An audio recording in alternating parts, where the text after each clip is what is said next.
We also have Babak Ravandi, postdoctoral research associate, Center for Complex Network Research at Northeastern University. And he's going to present his machine learning prediction of food processing and a couple of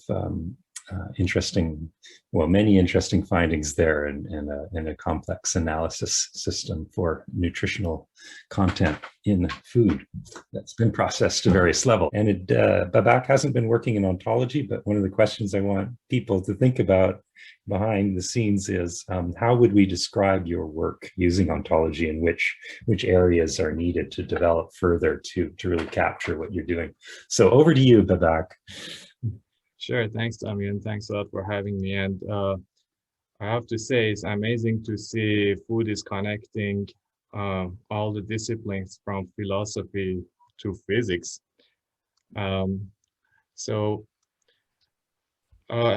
Well, I am a technology expert, and my goal is to create technologies to nudge individuals to make healthier, better choices. And this project is very much aligned with that. So let's dive in. So first question, what is ultra-processed food? Short answer, it's an experiment that went wrong. And why? Because if you just Google, it doesn't take much time to see ultra-processed food consumption is linked with cancer. It's linked with mortality. It's linked with depression and many other problems. And well, in the nutshell, we can say it's made from ingredients that are not found in households. And the term ultra-processed food is coined by the NOVA classification, which undoubtedly is a great contribution to public health and science. So what is NOVA classification? It's a categorical system that breaks the food supply into 4 categories. So the first category is minimally processed food, and then it goes all the way to ultra-processed food. I borrowed this picture from SIGA, which is another group of scientists that are also working on alternative approaches to NOVA classification. And we can see just from this picture that a very high percentage of the food supply is considered ultra-processed food. So what would be the reason to go beyond NOVA classification? I listed 4 reasons. One would be unfair equality, because NOVA classifies over 70% of the US food supply equally ultra-processed. And that could have some consequences, especially in terms of decision-making for policies. Another issue is NOVA requires detailed recipe information, which is not available in many databases other than highly quality databases like USDA, Enhance, and FNDDS. And it relies on manual classification. In the literature, it is a common practice to have multiple experts to classify foods to ensure a proper classification. And also absence of nutrition facts in decision making. It's only based on the ingredients list.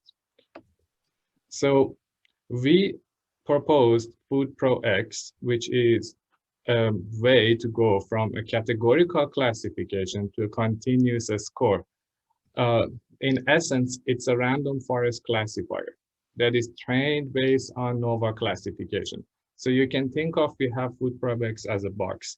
If we give nutrition facts of a food item, it will give you 4 probabilities of each of the 4 classes of NOVA.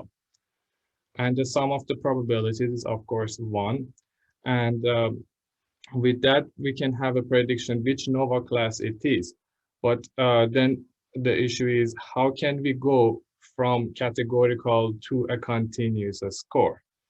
And in order to do that, we went ahead and create a phase space of the 4 classes of these probabilities, which is basically a dimension reduction, a very known technique, principal component analysis, reducing 4 dimensions to 2. And we can see that it forms a triangle in 2 dimensions, of course, because there are 3 dominant classes in the NOVA. And in this picture, we are basically showing, first of all, the items that NOVA has already classified on the database, which is 34% of the food items in the FNDDS 2009-2010 database. It's filtered only the items that has a NOVA label. And we can see that even in those items, when we use our classifier, what happens is there are a lot of food in these areas, the peripheral areas, that it cannot completely make up its mind in which NOVA class it belongs. So there is ambiguity there. And that's actually one of the reasons we need a continuous variable. And the nutrient panel that we use in this particular database, FNDDS 2009 and 10, is 99 nutrients. It's from regular macro and macronutrients all the way to flavonoids. So before getting too much into nitty-gritty here, so let's just take a look at the full picture. 100% of the database classified, and we can see all those foods that are missing, actually they're filling this space. And so the processing score, we defined it as the orthogonal projection of basically food item with this line. And that's just the formula that we use in order to define a processing score. And if we sort all the foods according to their processing score, we get this nice line that you can see that, for example, for onion from raw, it's getting a very low score, and all the way up to boiled and fried onion, and all the way up to the onion rings frozen. It has a very large amount of variability in capturing different types of processing applied on this food, on this model data set, which is FNDDS 2009 and 10.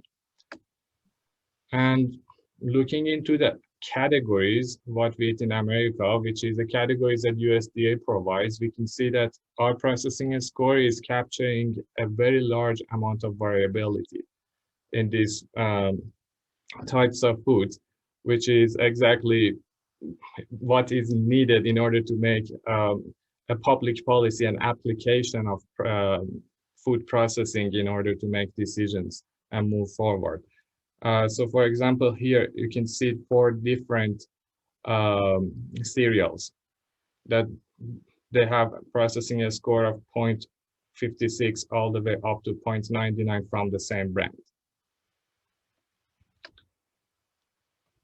So now that we have this theoretical tool and this classifier to basically assign a number between 0 and 1 to each food item, can we also extend it to individuals in order to assign a diet processing or a score for each individual? And the answer is yes. We have done that in a database of Enhance from 1999 to 2006 for 20,000 people, individuals, adults. And this is basically a weighted caloric version of the diet processing index. And that's the distribution that we got over the population. And we also have done another version of it that is weighted based on the grams. And so moving forward, the first application of this project is, well, can we have an environmental wide association study in order to see what associations we get with processing a score that we develop and all different class of variables provided in Enhance. So Enhance provides thousands of variables. Every 2 years, they go and randomly select people in the United States and draw tests, urinary tests, blood tests, and in order to basically see what health, what conditions are in people in a population in terms of health and in terms of exposure to chemicals from acrylamides all the way to pesticides, heavy metals, and etc. So we have this huge panel of variables, and we went ahead and we decided to only work on the variables that were present in at least 2 cycles of Enhance. And the sum of the variables that have this criteria is 405 within Enhanced 1999 to 2006. And this is thanks to another work called Exposome by Patel et al. From Harvard that harmonized all these four cycles of Enhanced into one nice database. And then the way we have done this environmental wide association study is we are basically changing the y side of the equation. It's a linear regression that the left side is actually changing because there are different exposures. And then after correcting for sample size and other stuff, we have 209 unique associations that we found with these variables versus 92 that is observed with manual NOVA. So it's also giving a stronger, better signal compared to manual NOVA classification. Looking more deep into these associations, we found associations with metabolic syndrome and coronary heart disease. Like the more processed food is consumed, people who rely on a lot of like highly processed food, we can see deficiency in vitamins and nutrients. And other classes like with even body measure, with diseases, with like chemicals that comes from packaging and everything else. This is a schematic of the whole space of these variables, and there might be a possible connection with ontology building here as well. Because if we trace the source of contamination, it may assist us to answer some questions that are ambiguous in ontology building. I remember in the food processing ontology workshop every 2 weeks that there was a discussion, is transportation also a process? How about packaging and all that? And using a data-driven approach from this, recovering from people's blood that, hey, there exists furans. Furans is a process of packaging or canning the food. Or there are other related pollutants that are coming from just transportation, the exhaust, or the big cargo ships. So that could also help to build more comprehensive ontology in terms of food processing. And the second application is food substitution that we worked on this paper. So now that we have this processing score, we can go ahead and do some substitution. What if people, instead of taking a highly processed food, let's say instead of having pizza, they start cooking at home, and we just replace one single food item. What would happen in terms of all these metabolic syndrome, in terms of what that implies? Would the population have like decreased amount of metabolic syndrome and deficiency in vitamins or not? And we observed that just by having an isocaloric replacement, meaning that we keep the caloric amount same, and just by one single food item, a decrease in the odds of metabolic syndrome by 12%, which it is very helpful in order to basically create tools and policies in order to better regulate the consumption of food processing. I actually heard on BBC that recently they are banning the advertisement of highly ultra-processed food during daytime, both on internet and TV. So we can see that there are big changes are happening in terms of policy making. And finally, this is our team, and this work is a part of our lab's broader vision to fix the food system, the Foodon project. The leader of this project is Julia, that are also available in this talk. And Julia and I are open to discussion on this project. Thank you very much. Thank you, Babak and Julia. I can now see some clear grappling hooks that we could attach between our process ontology and the particular contextual modeling of transportation, for example, or any of those other things. So that's great, because now I can see that we could link straight to particular chemicals that show up in those processes. And of course, each one of those sounds like a research project. But exactly. Each of the association is like a paper could be done. right. But yeah, we can definitely do that if we can find time and enough resources to basically find in the literature what is the source of this contamination and all that, and then that could be helpful in building a very practical ontology. Great, great. Okay, well, I'm going to turn it over to Rhiannon just to handle some time for the questions. I have to head off to an interview to hire a programmer to help us with all the ontology work. So I'm going to do that and say goodbye, and over to Rhiannon. Thank you very much, all of you, for coming and to the presentation. So over to you, Rhiannon. Great. Yeah. Hi. Yeah, if anyone has any questions and they don't want to speak it out loud, feel free to type it in the chat and I can relay it for the recording.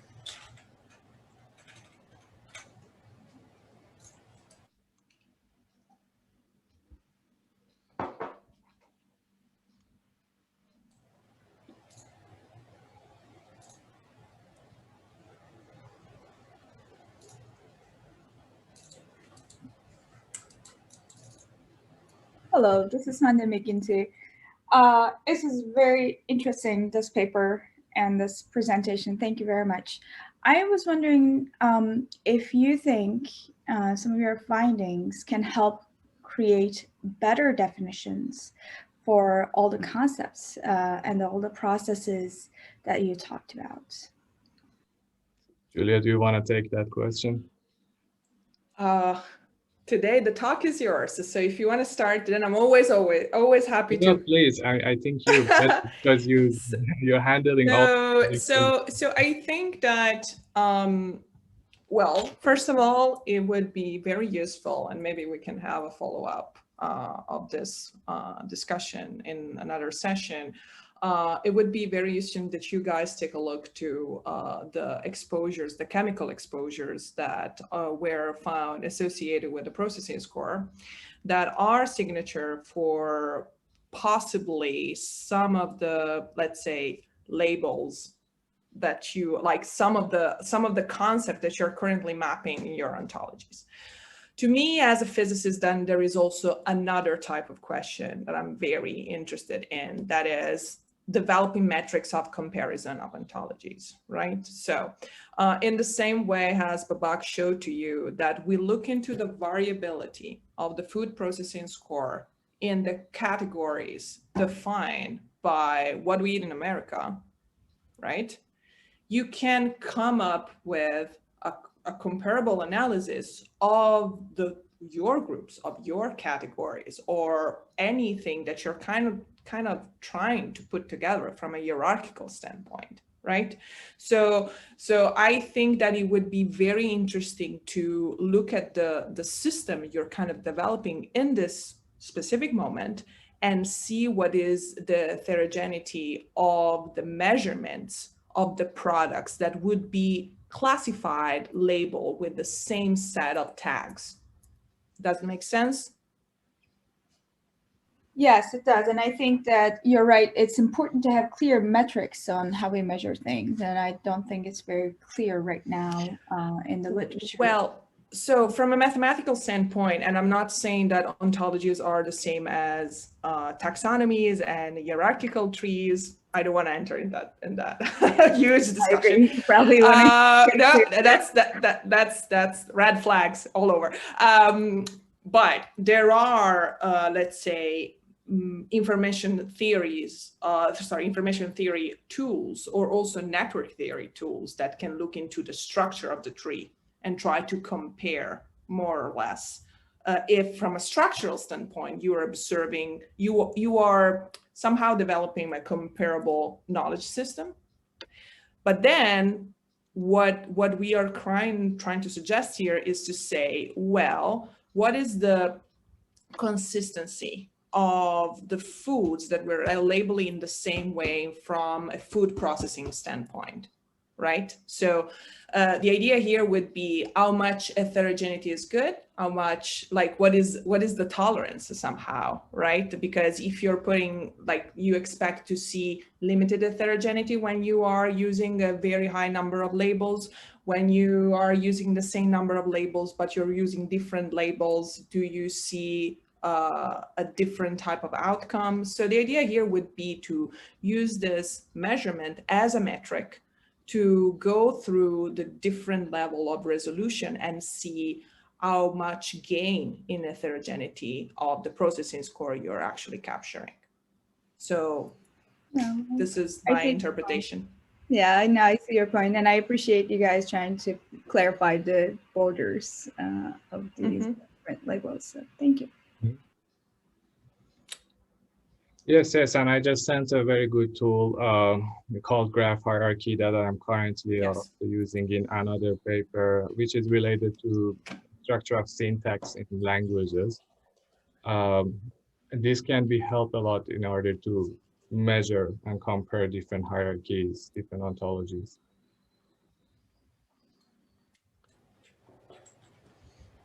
Great. I see a question from Kat. Did you want to take a moment to read it out? If not, here, I can go ahead and do it if you don't want to. So thank you for sharing your work with us. Do you have any plans for how to suggest the replacement foods? And do you need additional data about unprocessed foods that could be alternatives? Sure. Yes, we do have some plans. Depends on the database that we are using. So for example, if you're using FNDDS, we can easily suggest what would be the replacement, what would be the next best option, because they already have their own categories of food, what we did in America, and we can say within this same category, cereals, this is the least processed option that you can.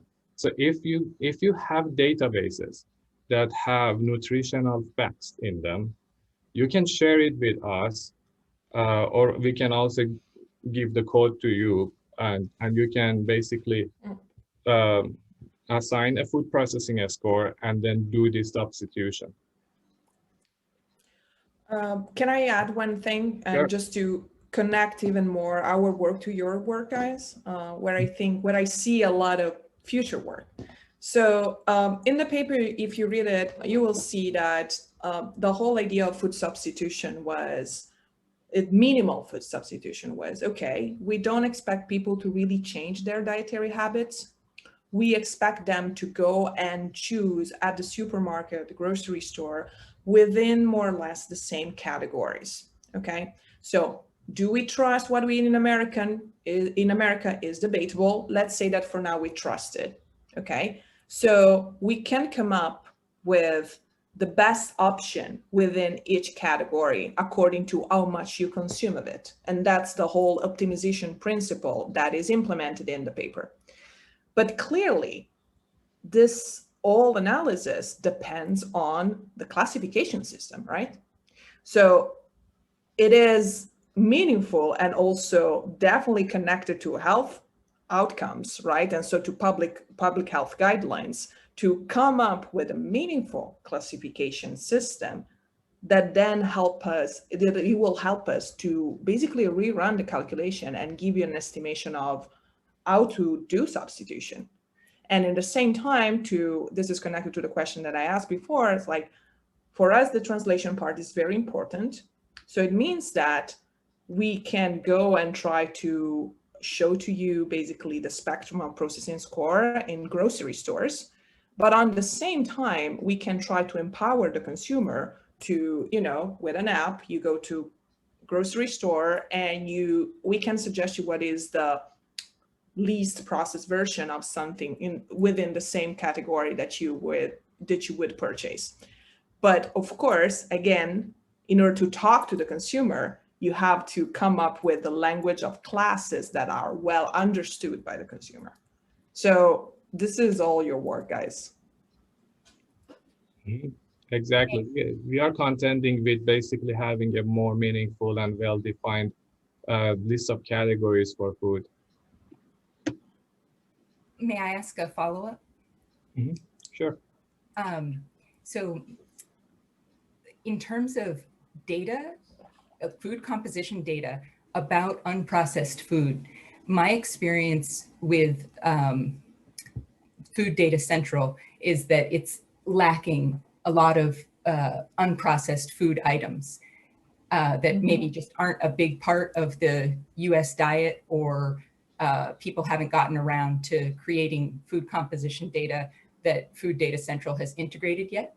And I'm wondering, would it be helpful to you if you had additional data sources that centered unprocessed foods so that you could supplement the range of recommendations that you offer your users? Yes, that would be definitely very useful. We also noticed that. And one way to make it up for the lack of unprocessed food is using the standard reference database. It had very more number of very less processed food in it. I'm not sure if the Food Data Central portal is actually showing those food from legacy standard reference databases, but definitely yes.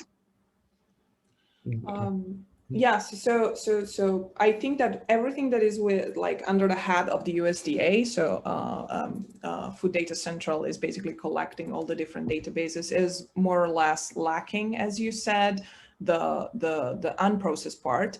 We also see from a consumption standpoint, when you look into NAs and FNDDS, that the consumption is really not great on that part of the spectrum. Said that, you have to think about this classifier, and so then potentially everything that we are going to suggest, as the more variability it sees, the merrier, right? So you want to give that, the idea is that you want to give as much variability as you can, because otherwise you will always be a little bit biased, despite all the mathematics you can put in towards the majority classes, right? So if you have sources that are alternatives, please point us to those, because it would be definitely beneficial. Could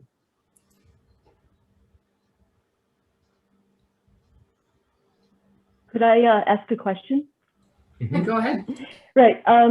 No, it's very interesting, your machine learning. I'm wondering how you're addressing the new introduction of a lot of the plant-based meat, dairy, protein, alternative products, which some people, like the Nova folks, who might consider as ultra processed, but for example, from a policy perspective, USDA just allowed the Impossible Burger folks to get a really lucrative contract to be presenting the Impossible Burger as a protein substitute for children in the school lunch program. So I'm wondering, it's like, we have this whole new wave of these alternative products.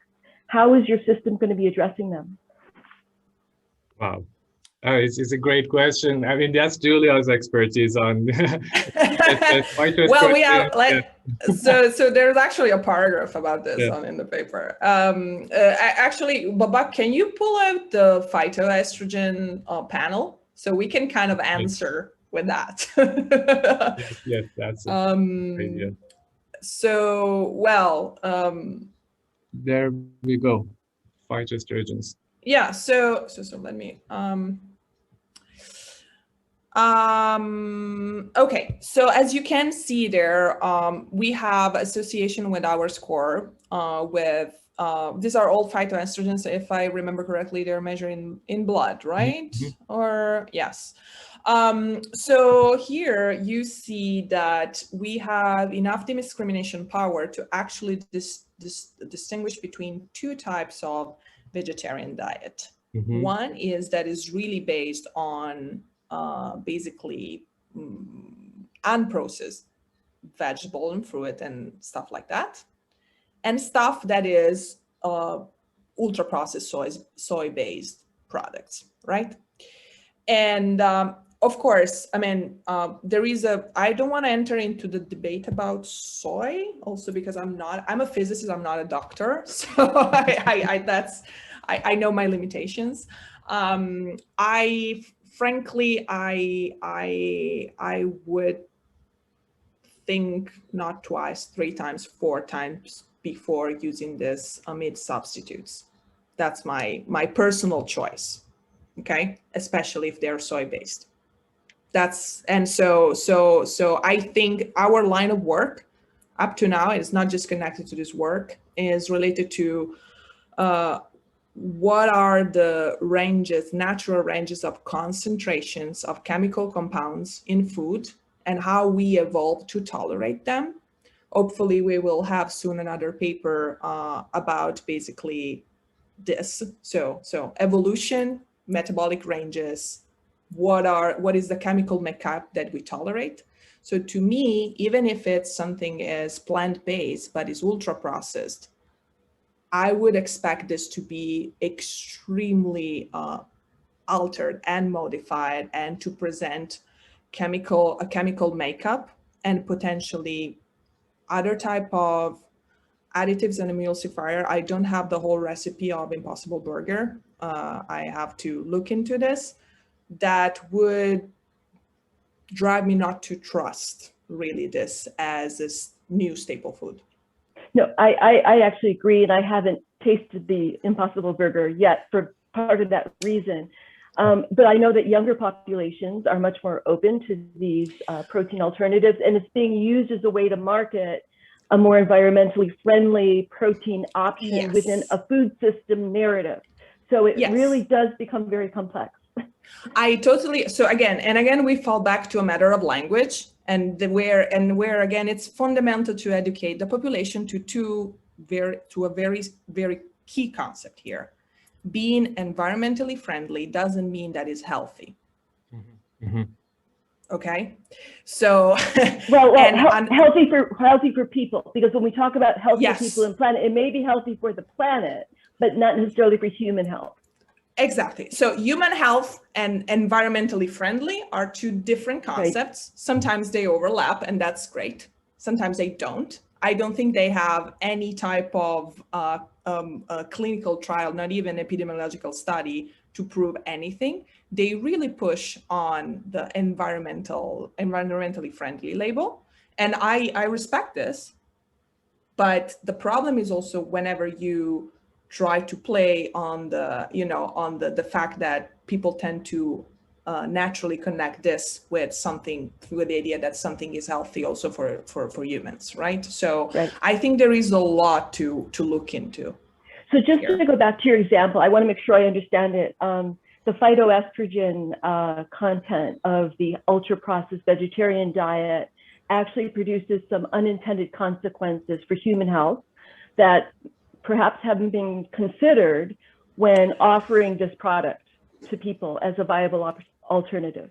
Yes. So again, here we're just doing, so what I think it's important from the study that we have done here, it's an EWAS study, so environment-wide association study. You're just seeing the strongest association that survive. Still, we're talking about association. So you see that the processing score is, and again, so it could be let's say, it could be, it's not, we're not talking about anything causative. But the processing score is highly predictive of what? Of all the worst disease phenotypes and bad health phenotypes. In the same time, it's also telling you, by the way, I am correlating with this type of, I'm entirely correlating with this type of diet, and I'm correlating with this other type of diet. So we don't have causative links, but we have enough material to connect, like kind of remove the processing score and connect the two and try to investigate those in a better way. Yes, and another question is, how realistic is it even to have a causative link? Like, is that even, possible in terms of how much data we have, what experiments we can run and all that? Yeah, so in epidemiology it's like we have been discussing about doing causal inference for some time. So in epidemiology that's a huge challenge. But anyway, so to me, this is enough finding to put a little bit on hold all this hype on meat substitution products. So just to take a very, very careful look at it.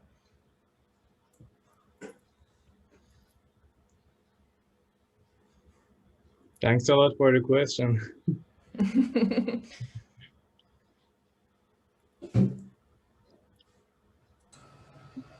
All right, any last questions? Don't see any raised hands.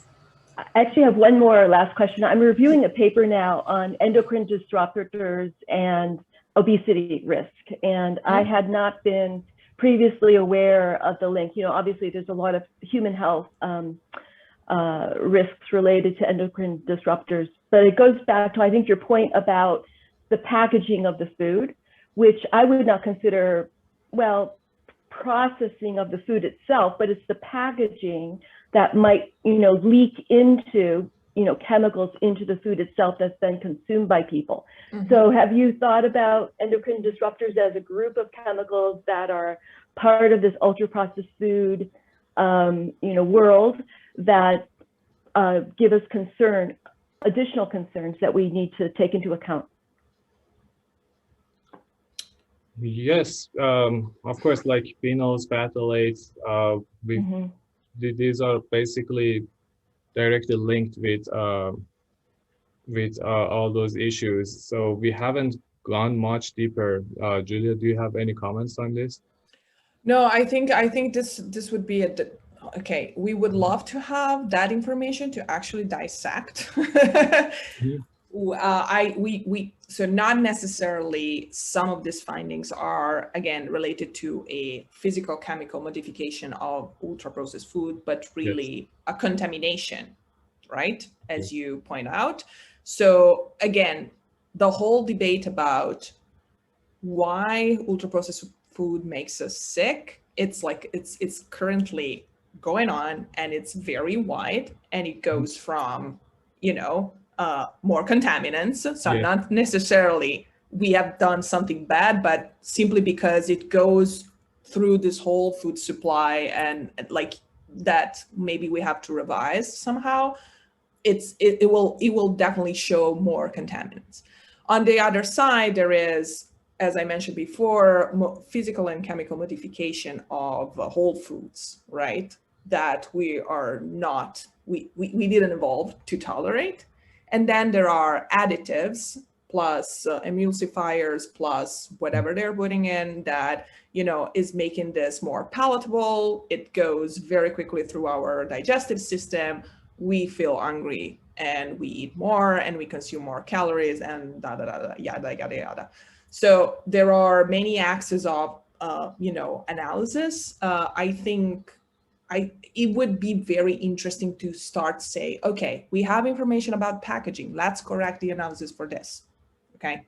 And so that's why, again, if you have a quick way to classify the foods that people are consuming, you can always go back and, you know, change the epidemiological analysis and try to take into account these factors and see what are the associations that survive. So I hope I answered. Yes, exactly. Like these associations in phthalates and phenols, they are basically directly in the literature connected with the packaging.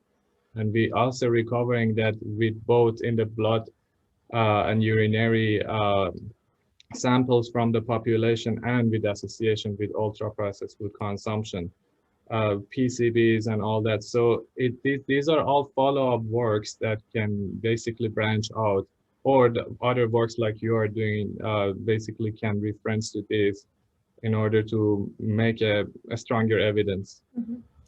If I can add one additional point here that I think it's striking, and I don't know if it came out clearly in the discussion. So you have to consider how limited is the nutrient chemical resolution that we currently we're dealing with. And the fact that, so all these chemical traces of processing or packaging or like stuff like that should come up in some sort of food models, right? That is another thing that I know you're dealing with. But so we don't have anything about that chemical resolution that we're feeding to the machine learning classifier and to our processing score. But we're able to recover basically the presence somehow, the ghosts of these chemicals in the population studies. So this is interesting because it's kind of telling you also a story about what are the type of chemicals that we should really monitor in the food composition data. Exactly. A lot of work can branch out from this. We hope, at least. Yeah, that's what we hope. That's why we need to stay in the dialogue. The more people talk about these issues, the better we find the lines. Me again. I have one more question. If you could have data about one aspect of the set of foods that you have that you can add to this analysis that you think will make it much better, what would that be? Oh, wow. That's a good question. Yeah. Just one. That's one. Is it? Well, you can give me as many as you want, but you know, at least one. Yeah. So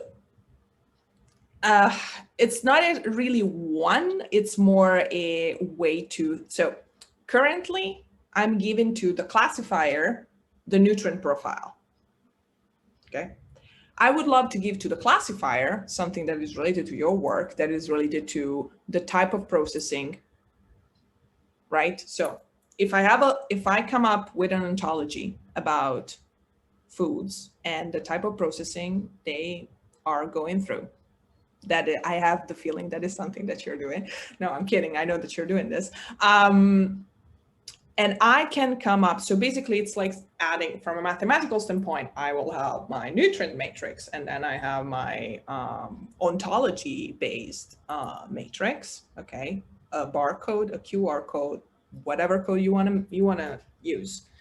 Then when you start using machine learning on this, you can come out with an explanation of feature importance, right? Of any time you're predicting something, so our process is something, what is the real process, you know, behind this that is driving the prediction, okay?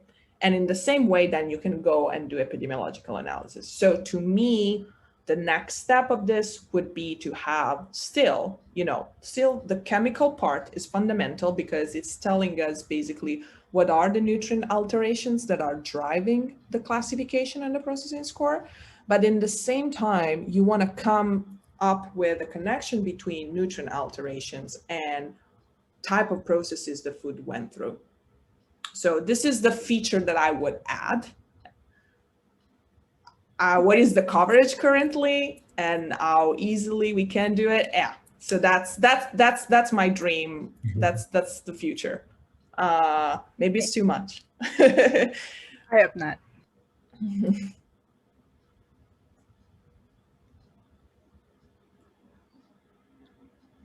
Yes, great. We can benefit by basically adding more existing data as like ingredient list and all that is manually, Nova is already manually using that. So incorporating that into making the score also would be another next step. All right, well, thank you so much. It doesn't look like we have any questions, but thank you everyone for bringing such a fruitful discussion. This has been wonderful. Sure. Our pleasure. So, well. So thanks a lot, and I'll see you everyone in 2 months, I guess, because all right, great. Yeah, have a good day, and thank you for having me today, and good luck for all this huge collaboration, and I'm very curious to see the results because we need them. Exactly. Have a good day. Bye. Bye. Bye-bye. Bye, everyone. Thanks, Rhiannon. Thanks, everyone. Bye.